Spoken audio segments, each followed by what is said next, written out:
Good afternoon, everyone. Welcome back to Adobe Live. Following on from yesterday's start to the 3D week, we are joined by Rob Hranitzky. How you doing? I'm You all good? It's been a while. I'm doing very well, thank you. It's so nice to be back, especially here on the UK stream. And hello, everyone. Hello, Joe. Thanks for having me. Yeah, it's honestly been a fair few months since we've done a stream together and caught up Yep. on things. So I am looking forward to this. It doesn't feel Likewise, like that long, to be honest. It feels like yesterday somehow, but at the same time, it feels so long, so far off. But I don't know. It's yeah. kind of like, Time is a weird one. Anyway, we have some people in the chat. So if you want to come and join us and get involved with the chat, then make sure you head over to behance.net and we've got a chat going live. You can carry on watching on YouTube if you're watching there, but we are only going to be monitoring the chat on Behance. So let yourselves be known and get your questions ready. And good morning, good afternoon even to Andreas, Angus, Stuart, Tim, Sean, Matthias, who I believe is doing the stream tomorrow. Welcome again. Mike, Kirsty, and Oliver. Apologies if I've missed anyone. Doris, hello, hello. Welcome everyone to Adobe Live. So, this week we are talking all about 3D. I myself am not, I was going to say I'm not a 3D person. I am 3D in dimension. I do not work within 3D space. So this is a massive learning curve for me. And Rob, you're a great teacher, so I'm hoping we've got some interesting things today. thank you. Yeah, We, what are we running through? we certainly do have a full packed hour, I must say. Before we started the stream, we were briefly talking about how much there is to cover, and that sincerely 1 hour would not be enough. But I try to do my best to get you a head start about the tools that we have available within Adobe to do some amazing 3D stuff. And so today we are going to focus not so much on the modeling and the 3D volume part of things, but rather the materials and the textures that have to be put on an object so it looks actually even better than just by the geometric parameters. So we're going to focus a lot on the tools that especially the Substance suite is providing you. So it consists of 4 tools. It has Substance Painter, Substance Stager, Substance Designer, and Substance Sampler. And each tool has a different task or a different specialty that helps you to create textures and materials. And yesterday we were running through piecing together all sorts of different objects and creating a scene. Mm-hmm. And today, I'm assuming we're going to be wrapping some objects to give them that texture and that sort of lifelike feel. Exactly, yeah. So to give you a little understanding of how this is created, I have a screenshot here that I'm sharing with you, which is a cube, right? It's a cube in Painter. We're not going to do it live. It's just for reference to explain it. This is like the simplest 3D object that you can imagine, although it has some beveled edges that that give you this little higher quality look than without the edges being rounded off. It always helps. That's like my first pro tip. Whenever you're designing something, don't leave like hard edges, right? Because everything is slightly curved, even like a hard edges, just tiny little bit curved, and this will give you like this little highlight that runs across that you can see here. So that already helps to give your 3D object a little bit of a higher quality. That's actually the same thing in interface design. If you give something like a 1 or 2 pixel border radius on, say, like a button, it just softens it. It doesn't look like a curved edge. All it's doing is in the the corner of, say, 3 or 4 pixels, it's removing 1 pixel, but it's enough to just break it. And I guess if you're doing in a 3D space, it would be computationally perfect, and that is just not ever real, is it? So exactly, because in reality nothing is as perfect as computer generated. So that's why I always tend to say, like whatever you create in 3D, just mess it up afterwards in post-production, blur Yeah. it, make imperfections, aberrations, Yeah. grain, all that kind of stuff. Add that to it, because you have to understand that everything that is CG is just too clean, too perfect, just too good to be true, or too good to be realistic. So that's why you would add something like this.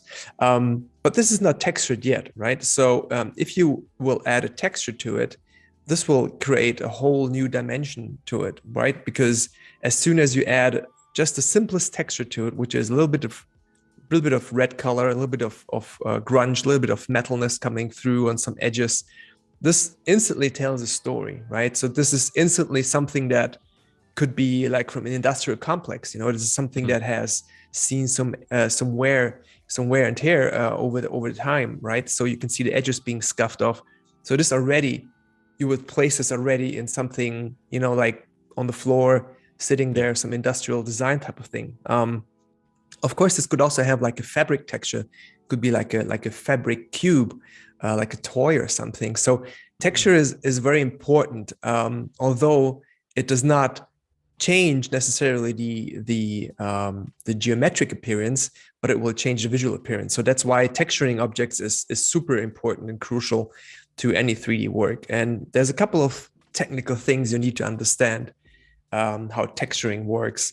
And there's multiple ways in how to create textures. I'm going to show you some of them today, and also which tools to use. So to get started with textures, there's several ways how you can get started. You could create something from scratch, which we do as well, or you can use something that is built in the tools, either in Painter or in Sampler, for example, or you can download existing textured packs, and you have access to tons of textures in the Substance library, where you can download materials, everything from skin to leather to plastic to metal.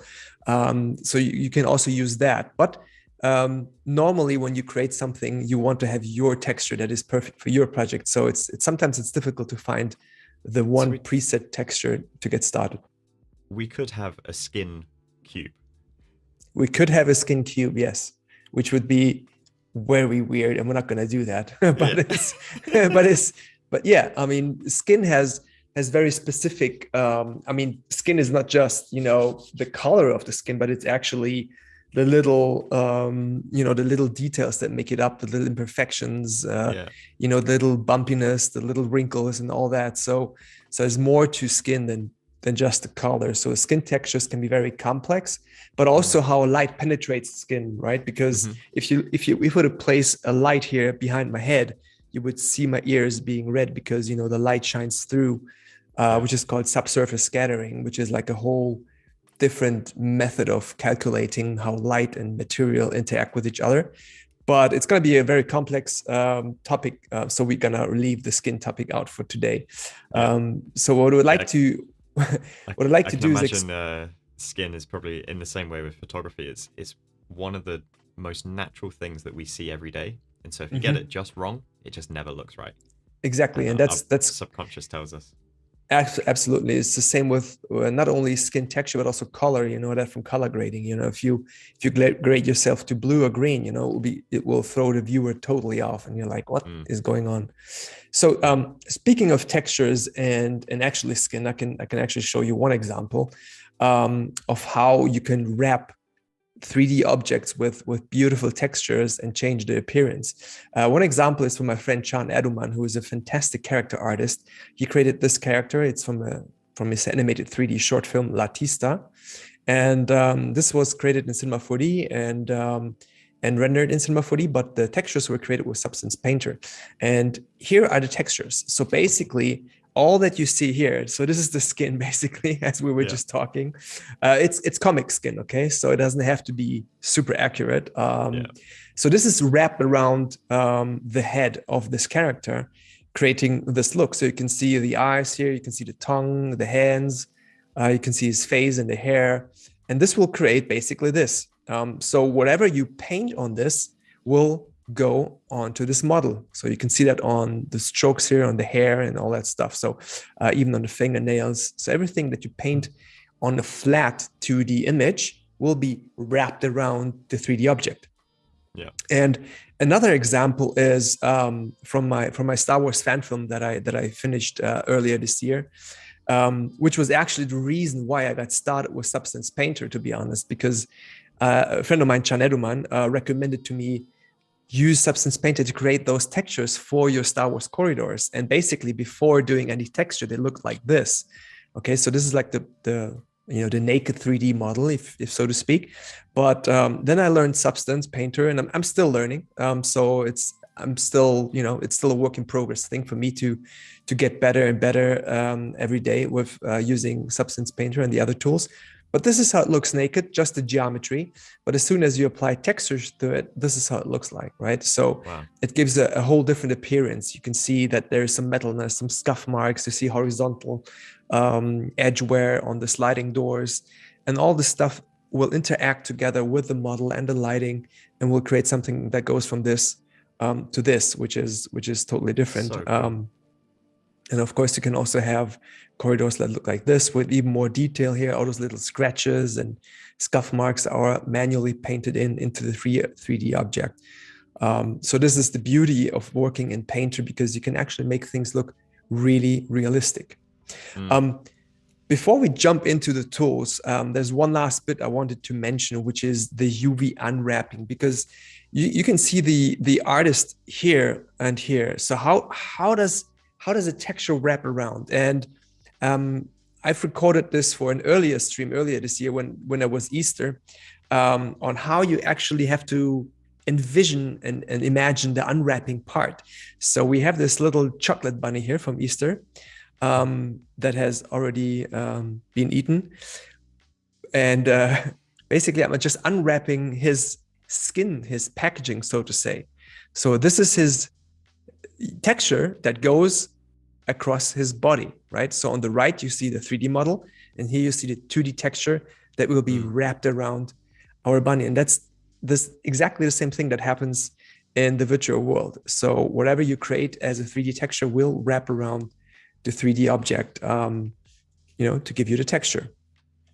Yeah, there's like a different way of thinking about it, and that's a great visualization of it. Because it's very tricky to know like where certain bits will go, and also imagine as you wrap things around, some things end up appearing maybe a bit stretched more than you think they would. Yeah, very interesting. There's actually mentions in the chat of appreciating the detail in your Star Wars piece, like how the sliding door leaves a mark where it rubs against the enclosure. It's a good spot there from Sandrine. Thank you. And yeah, just a lot of attention to that, and also congratulations on the Star Wars film.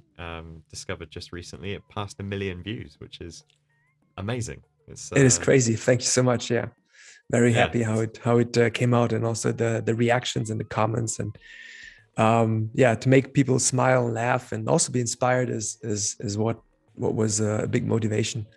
And quite happy, but also the learning process that went to like take a personal project and apply new tools and learning techniques within that project, and not just blindly follow a tutorial, but have a purpose on why you do something. So I enjoy that, and I still enjoy it. And so let's circle back to Substance 3D here, and let's get started with Sampler. Okay, so we're gonna focus on two main tools today: Sampler and Painter. So Sampler, you can memorize on what to use, which tool to use for what. It's quite easy. Sampler, you can imagine it as like sampling real photographs or real images to create materials or textures, whereas Painter is more like applying those sampled textures and materials, but also paint over your model. So it's actually, Sampler would go first, although it does not have to go first, but it can go first, and then you would apply it with Painter on your 3D objects. And the whole UV unwrapping part can be done in Painter.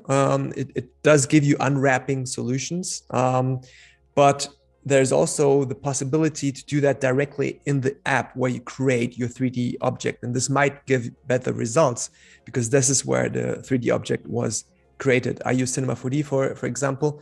So Cinema 4D is also UV unwrapping tools that can help you do that before you actually apply the texture.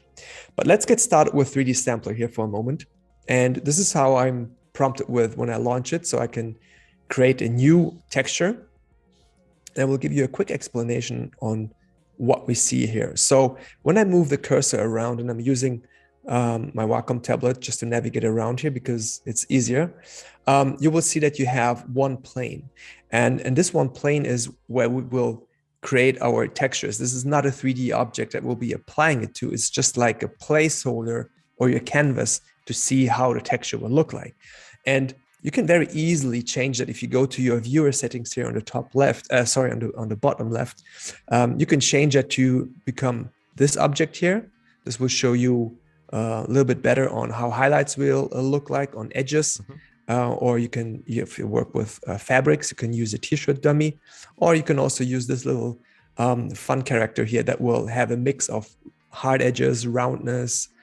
So it's a mix of different surfaces, or actually edges that will help you to texture your model. Let's leave it as a plane here, just as a simple object. And if we scroll down, you can also see the environment. As you can see, it will react a little bit to light. And I can also show the environment opacity. And this is like a photo studio that you will see here. And we can apply different backgrounds to that, which will change the lighting scenario. So if I change this to this character, you will see that it will look like it's standing in this scenario opposed to this one, right? So this giving you this red and blue light. This gives you the studio light. And this gives you something that's more outdoorish, okay? So this is the environment opacity, and we can also get rid of that if you don't want to see that. And let's go back and change it to the flat surface, because now we actually want to apply textures onto the surface. And the way we apply it is here on the right. Here on the right, you see layers, and this is where you start your building. So we have selected untitled material, and here we can start adding layers and layer different elements on top of each other. Excuse me. So let's click on that one and let's look for, I don't know, for tile. Actually, sorry, before we do that, let me just add a sample material so that we see something that is, that looks better. Let's go in here and choose this here. Just while you're finding that, yep. There's a message here. Sandrine has only ever used UVs in Dimension, and sometimes the resulting map is quite puzzling when you open it in Photoshop. How it goes from 3D to flat doesn't always make sense, and I can definitely believe that. Also, that's just reminding me. So one of the questions I had just before we started streaming, as I said, I'm new to this, is what does UV mean? And I was imagining like ultraviolet, some sort of, light path. How does light interact with the surface? But actually it turns out it's far simpler than that. It's just coordinates, right? Yes, correct. We were just discussing this pre-stream, and it could have been named X and Y. Its UV is one is the X and one is the Y coordinates. So basically UV here, and this will basically tell where each pixel will sit on the object. So I quickly applied one rough material from the starter assets, which will be giving us just a baseline. So here you can choose different materials like basalt, asphalt, car paint, ceramics, jersey fabric. So you have a little bit of, I think it's about 40 textures that you can choose here, or 40 items that you can choose here from to get started. But this doesn't look like nothing. We want to create like a floor as a sample, as an example here. And then once we have this here as a layer, we can add more layers to that. So let's go ahead and look for floor tiles. So once I apply that, you can see how that looks like. Okay, and everything that you add here is parametric, which is crazy because then you can go in and change the pattern to square, to hexagon. So this is all completely parametric. You can also see the texture here. So this is like the 2D view, and this is like the 3D view. So you can see how it interacts with reflections and lights. So you can play with that. Of course, you can use multiple different layers. Let's look at what we could use here, because there's, I think, some pretty fun ones. Let's go ahead with pavement. I love this one, because this one will show you what it can actually do. And especially if let's go ahead and choose an outdoor look. I think let's go ahead with this one. Actually, I like this one quite well, because it gives you this hint of where we see some reflections and some imperfections, and we can always zoom in. So are these slightly raised as a texture, or is it still technically flat? Correct. So if we zoom in here, you will see from the profile, you can see that just a little bit. But I can show you that you can also create a different appearance to that. So you can always go in and go to displacement and make it higher. Okay. So you can make the little stones and the little segments between the stones bigger. And here it becomes really, it gets really crazy. You can change literally every parameter. You can create more roundness. You can, have a different brick spacing. You can have tilt intensity. So it's like an imperfect old medieval stone, random elevation. This is like where you would trip. So you can change all this, and you can also change the pattern to make it brush rock. I mean, this looks just beautiful. Wow. And watch this. Once I go in and add another layer, so let's go ahead and I don't know. Let's add some dirt. Okay, so I type in dirt, double click on that, and you will see it has added dirt to that. And it's also, again, completely procedural. You can play with that. Let's go crazy, add some moss maybe. There you can see the moss. And you can always say how much moss you want to have. So more or less moss. This could be like from, I don't know, like a game from Last of Us, where everything is completely weathered and, like going back to nature.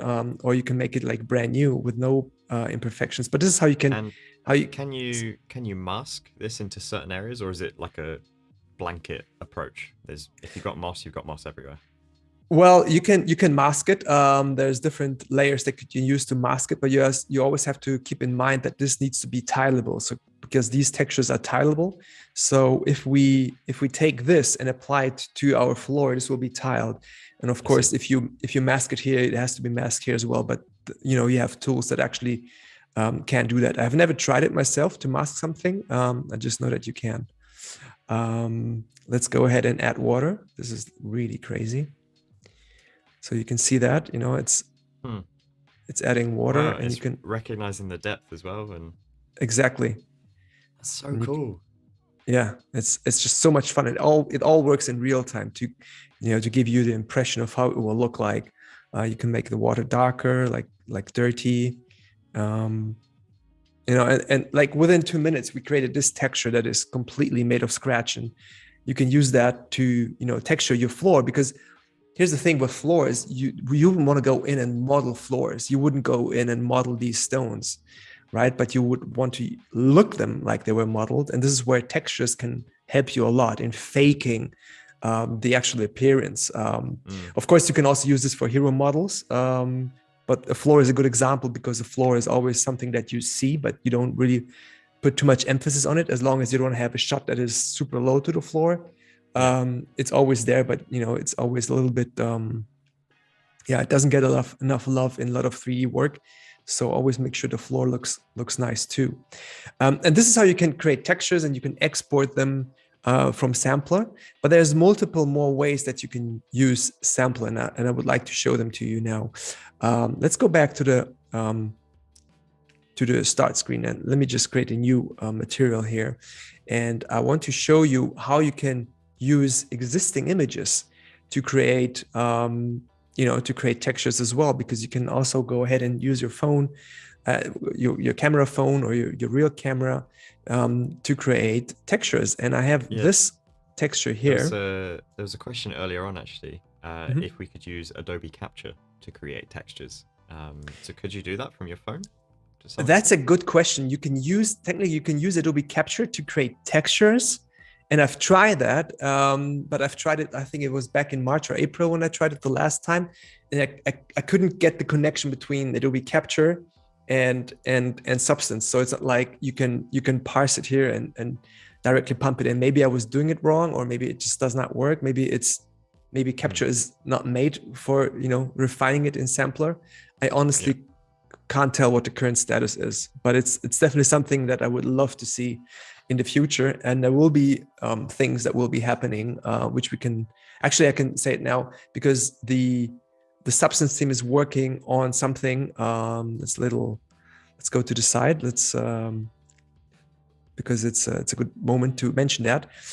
Substance will receive photogrammetry, which is basically photographing 3D objects multiple times, and then the software will calculate that and put together a 3D object with the textures on it.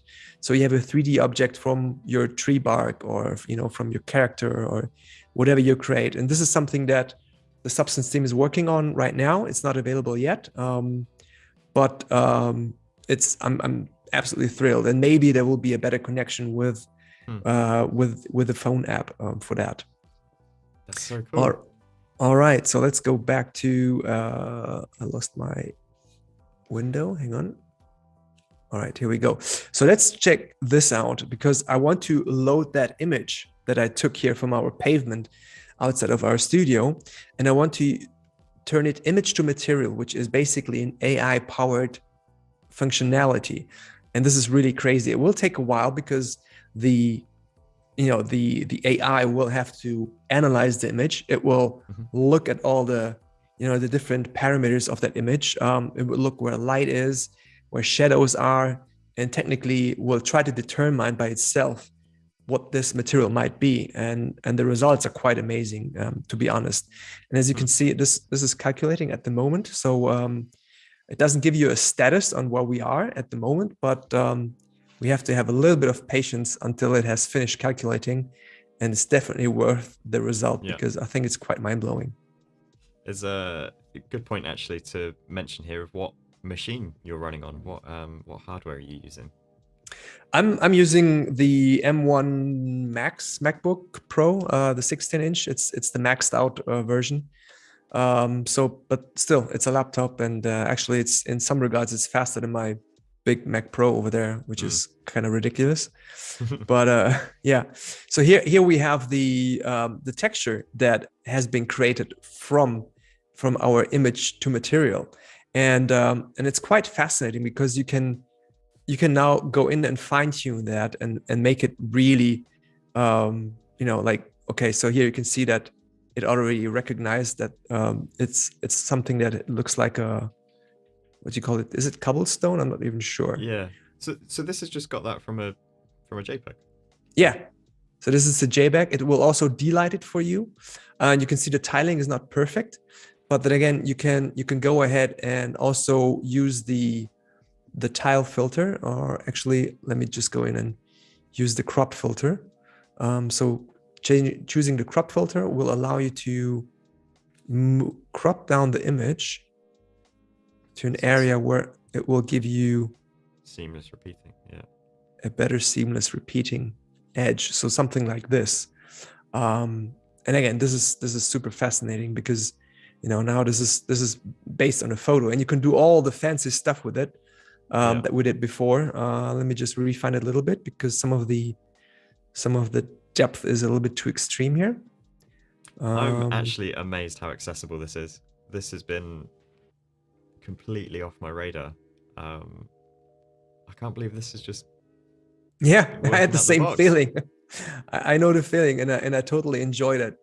Enjoy your genuine appreciation of that. But let's check this out. I can add water to that now.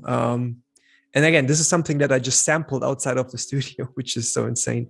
I can just create water, and then you see how it looks like. And I wish I should still work on the tiling a little bit, but there's multiple effects that you can use that to create tileable textures based on your stuff. It could be leather, it could be fabric, could be literally anything. But there's more to show. Let's let's go ahead and do another one. It's funny. There was Because so Tim mentioned the same thing. It's like it makes me want to play with all the sliders.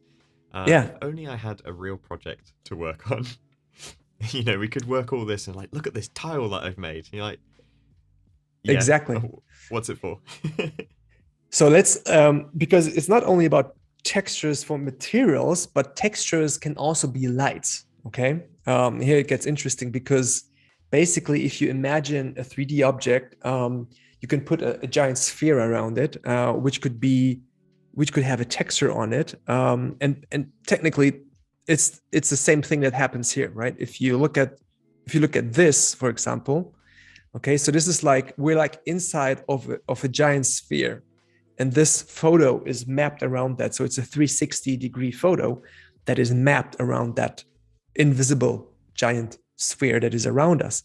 But how can we do things like this, environments? And this is where it becomes really interesting, because we can go ahead and create a new environment light. Okay, so let's just go ahead here, and I can go in and I could choose this. So this is like a bracketed 360 shot that I didn't take. You know, it's from the sample library or from the learning library. So these are bracketed images, 13 with different exposures. So one is overexposed, one is underexposed, but it gives you this HDR, which means high dynamic range. So this will merge the 13 images into one image, and this will ask you, do you want to do an HDR merge? I say yes, I want to. So let's go ahead, and this will create this HDR merge for you that will actually light that character exactly the way it has been created here. And here you can do multiple interesting things, right? So let's add a light. Let's add a sphere light. Okay, so you have that here. Because the sun is so bright, we want to add something onto this texture that is ultimately brighter than anything the photos could have captured. And for this, we can go in and reduce the exposure, so you can actually see how much exposure range we have here. And we can choose our light and make it a little bit smaller. And imagine, the smaller the light, the harder the shadows are. So this is why it's important to make sure to match it as good as possible. So we place it right there. We go back to our HDR merge and do it at 0. And now we can also enable shadows. And now you will see that the shadows are pretty much accurate to how it looks like on the scene. So this is quite fascinating, and we can use this information and translate it over into Stager, for example. So we have our HDR merge and create this texture here from a bracketed image sequence. And let me just go over to Substance 3D Stager and quickly show you what you can do with it. I won't show Stager in detail because that's for tomorrow, but just to give you an understanding of what Stager is for, because we haven't mentioned that yet.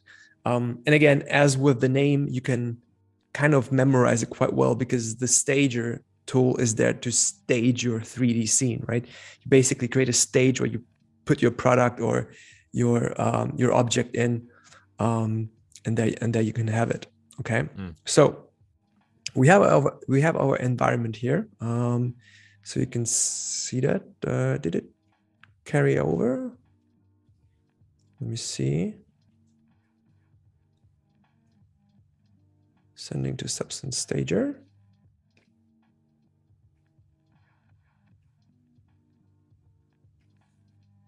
Okay, one sec. There's been there it is. Yeah, environment light. There it is. A few compliments on the way of you're explaining this. Very, very easily understood. Thank you. Yeah, I appreciate it as well. That makes me genuinely happy to hear. All right, cool. Thank you. So let's carry on. We have a couple of images here that are not 3D images, just from the same scene.